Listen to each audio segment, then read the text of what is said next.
Hello dear student, आज के इस वीडियो में हम लोग पढ़ेंगे कक्षा 8 के विज्ञान और उसके अंतर्गत अध्याय 5। क्योंकि पहला, दूसरा, तीसरा और चौथा अध्याय को मैंने पहले ही पढ़ा दिया है, आपने पढ़ा भी होगा। अगर आपने नहीं पढ़ा तो एक बार जाके अवश्य देखिए, क्योंकि मैं इन सभी जो अध्याय है उन सभी का परिभाषा लिखाया, समझाया और अच्छे से बताया।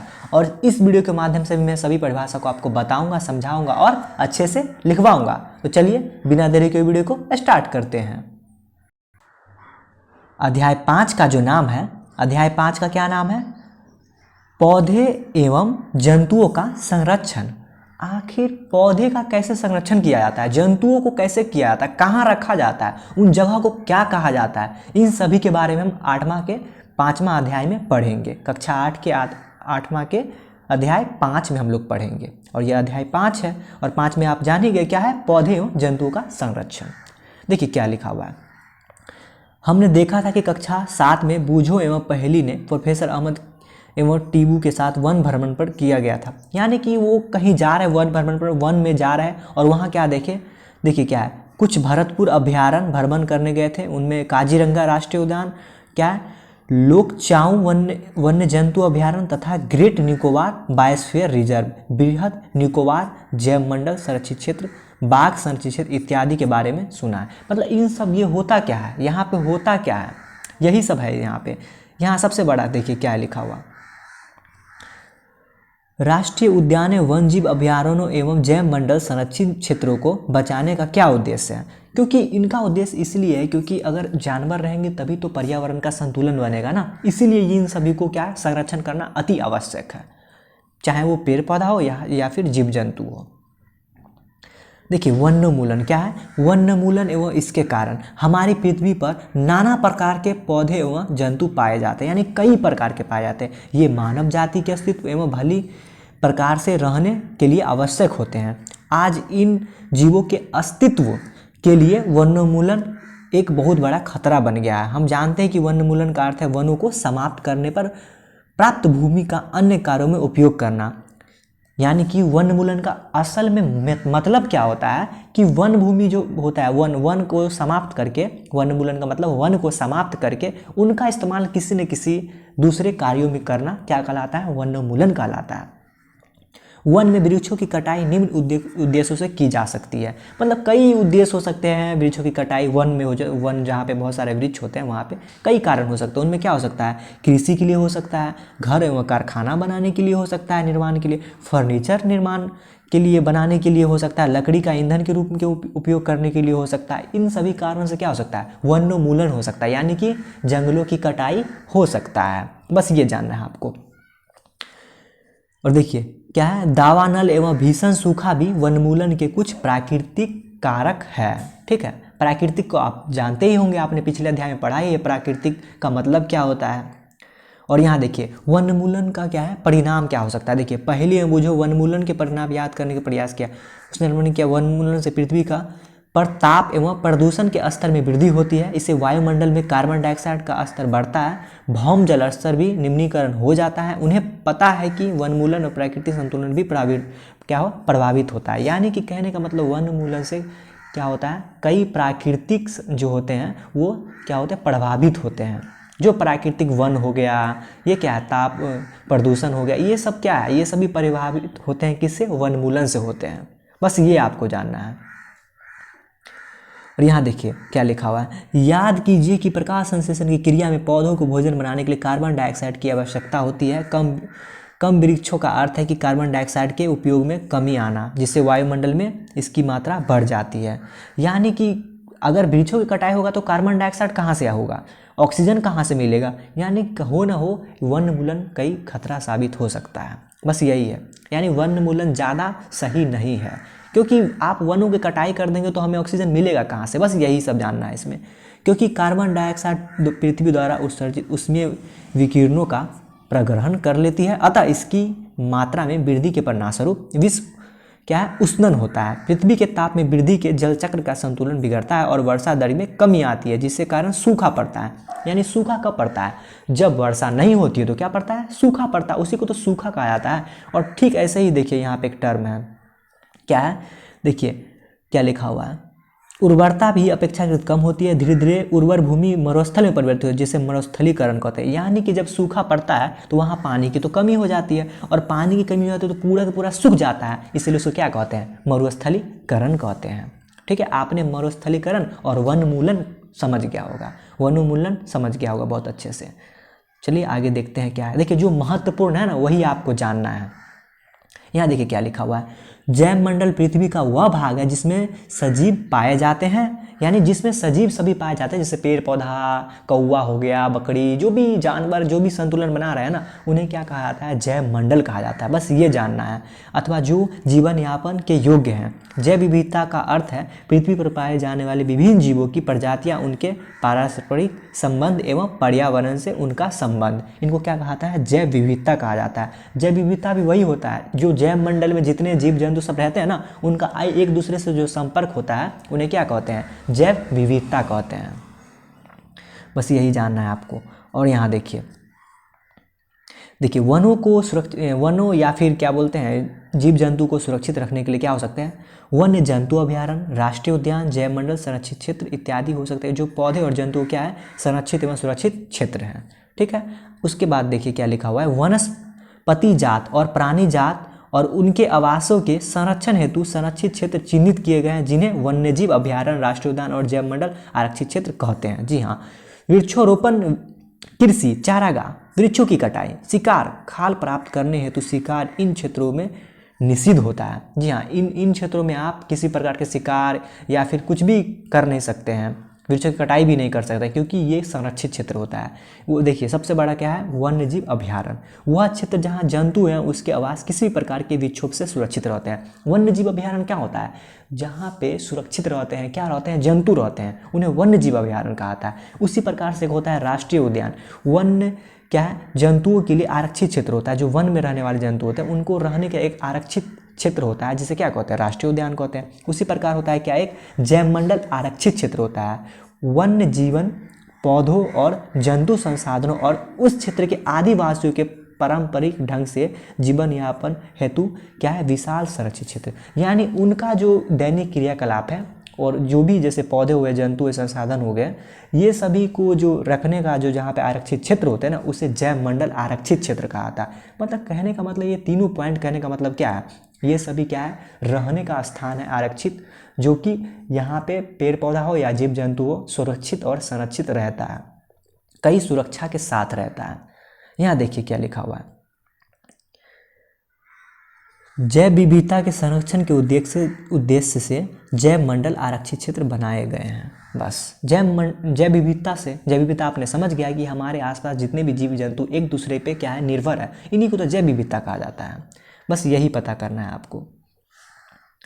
और देख भी सकते हैं यहाँ क्या लिखा हुआ है, किसी जैव मंडल आरक्षित क्षेत्र के अंतर्गत अन्य संरक्षित क्षेत्र भी हो सकते हैं।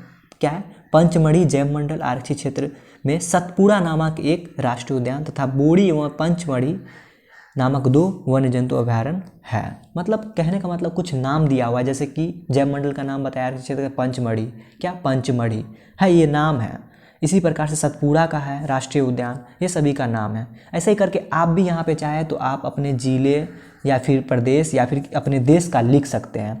अपने देश का कैसे लिख सकते हैं, अपने ज़िले में देखिए, जैसे कि आप किसी भी जिला में रहते हैं तो आप पता करिए कि वहाँ पे राष्ट्रीय उद्यान है क्या, वन्य जंतु अभयारण्य है, ये सभी आप पता कर सकते हैं अपने से बड़ों से, अपने ज़िले में जहाँ आप रहते हैं, अपने देश में। या फिर जैसे कि यह पुस्तक बिहार का है, तो बिहार में क्या वन्य जीव अभयारण्य क्या सब है, जैसे कि एक है वाल्मीकि टाइगर रिजर्व है, ये सभी है। इसमें क्या है, टाइगर रिजर्व है और बहुत सारा है, बिहार में बहुत सारा है, बेगूसराय में है। ऐसे करके आप अपने ज़िला में पता कर सकते हैं।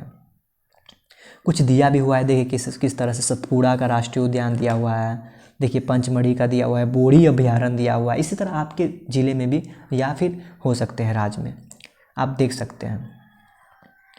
और यहाँ देखिए क्या है, पेड़ पौधे और जीव जंतु।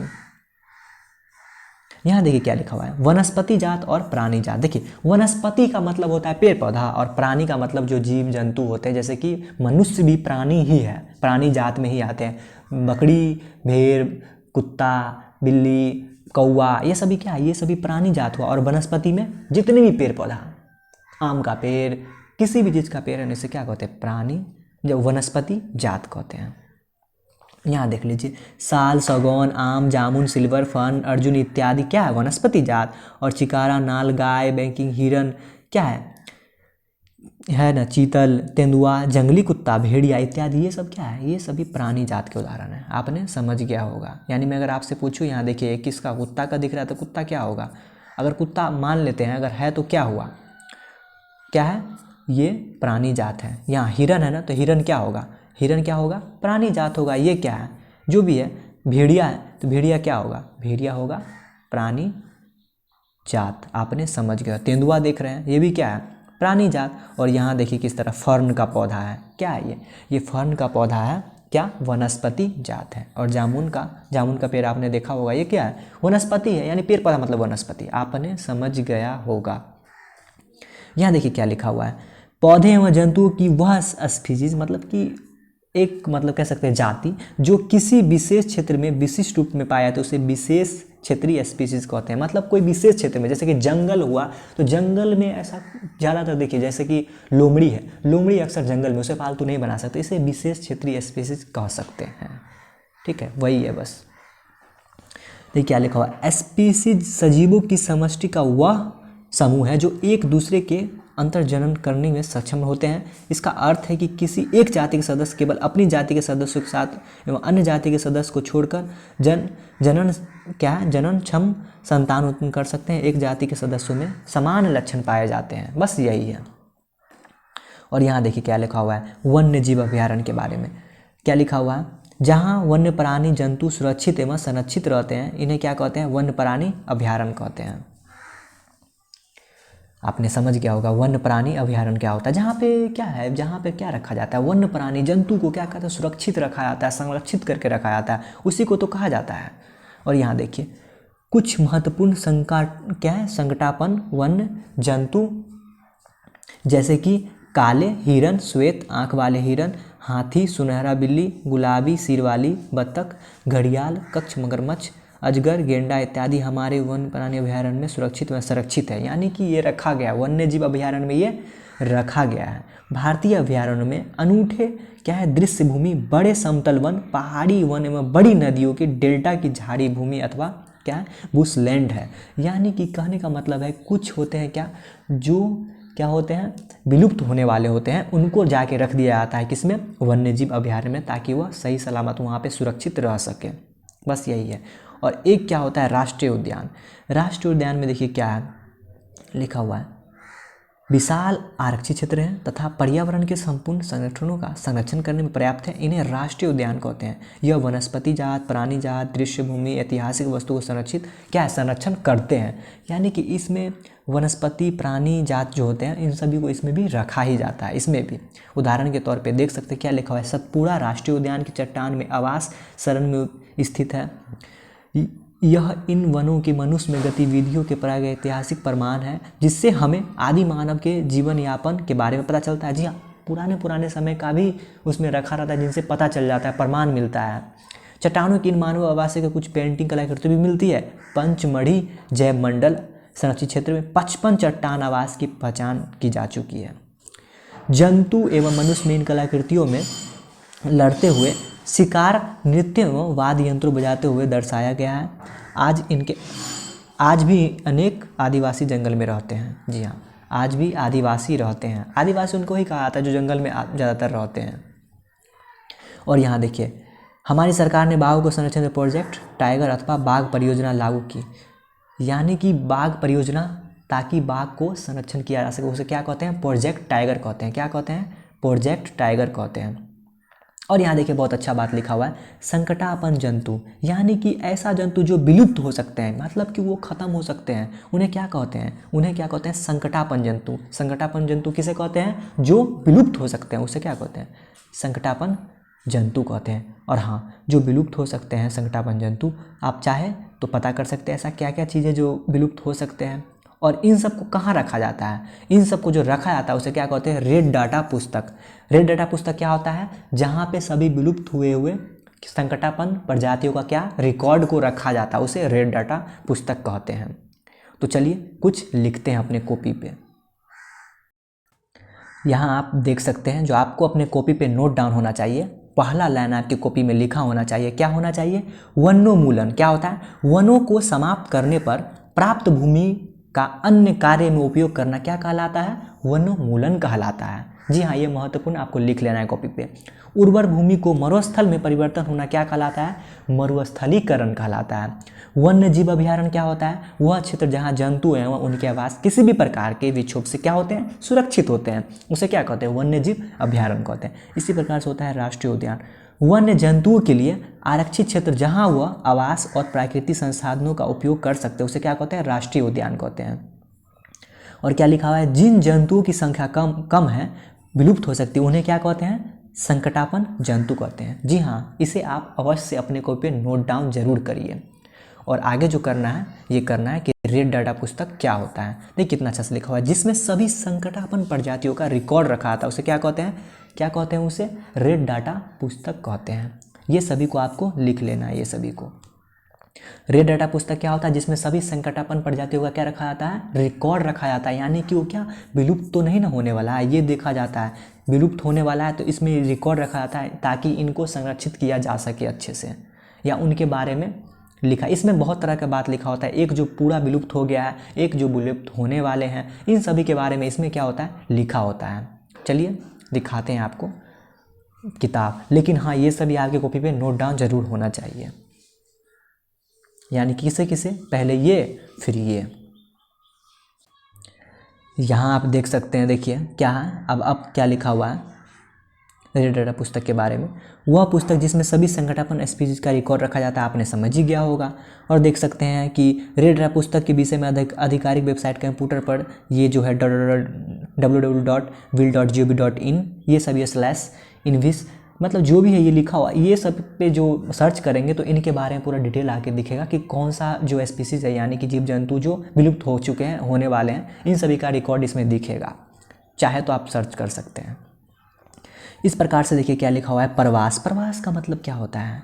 क्या होता है? जलवायु में परिवर्तन के कारण प्रवासी पक्षी प्रत्येक वर्ष सुदूर क्षेत्रों में एक निश्चित समय पर उड़ जाते हैं। और यह अंडे देने के लिए आते हैं, क्योंकि उन्हें मूल स्थानों में बहुत अधिक शीत के कारण वह स्थान उस समय जीवन यापन हेतु अनुकूल नहीं है। यानी कि कहने का मतलब जहाँ पे जो रहता है ना उसे प्रवास कहा जाता है। यानी कि हो सकता है एक जगह से वो दूसरे जगह भी चले जाते हैं, वहाँ के जो उनका वायुमंडल संतुलन अच्छे नहीं होते उनके लिए, उनके शरीर के लिए, तो वह एक स्थान से दूसरे स्थान पर चले जाते हैं। इन्हीं को प्रवास कहा जाता है। ऐसे पक्षी जो उड़कर सुदूर क्षेत्र तक लंबी यात्रा करते उससे क्या कहते हैं? प्रवासी पक्षी कहते हैं। आपने समझ गया होगा प्रवासी पक्षी क्या होता है। जो उड़कर क्या करते हैं? अपनी लंबी यात्रा करते रहते हैं, उसे क्या कहते हैं? प्रवासी पक्षी कहते हैं। और यहाँ देखिए क्या लिखा हुआ है, क्या है? क्या लिखा हुआ है? पुनर्रोपण। क्या है? पुनर्रोपण। क्या है पुनर्रोपण? वनोन्मूलन का उत्तर पुनर्रोपण है, यानी कि दोबारा से उनको किया जाना। अभी बताते क्या है। पुनर्रोपण में काट दिए गए वृक्षों की कमी पूरा करने के लिए उद्देश्य से नए वृक्षों का रोपण करना क्या कहलाता है? पुनर्रोपण कहलाता है। यानी यहाँ पे कोई वृक्ष फड़ा, इसको काट दिए फिर वृक्ष लगाए ना, इसे कहा जाता है पुनर्रोपण। आपने समझ गया होगा, आशा करता हूँ आपने समझ गया होगा।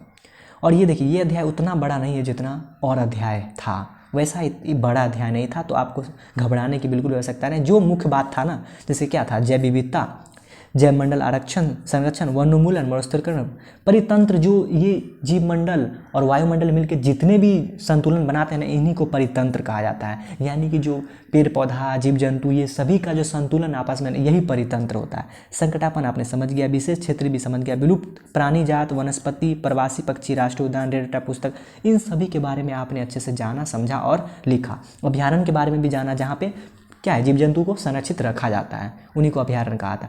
आपने समझ गया होगा। आप इसे अपने स्तर से पढ़ने का प्रयास कीजिएगा, अवश्य पढ़िए इसे और पढ़ के देखिए आपने कितना जाना और समझा। और इस प्रकार से आप चाहे तो प्रश्न बनाने का प्रयास कीजिए, और इन सभी प्रश्न को बनाने से आपको पता चलेगा कि कितना आप जाने हैं। और हाँ, अपने स्तर से भी किताब पढ़ने का ज़रूर प्रयास कीजिए, क्योंकि किताब में बहुत महत्वपूर्ण बातें सब लिखी होती है। ठीक है, और बनाने का प्रयास कीजिए। और वीडियो अच्छा लगा तो हमारे चैनल को सब्सक्राइब कर दीजिए, और इसी तरह के वीडियो आगे भी पाने के लिए, हमारे चैनल पे बने रहने के लिए चैनल को लंबे समय तक सब्सक्राइब करिए और वीडियो को लाइक ज़रूर कर दीजिए। मिलते हैं नेक्स्ट वीडियो में, तब तक के लिए धन्यवाद।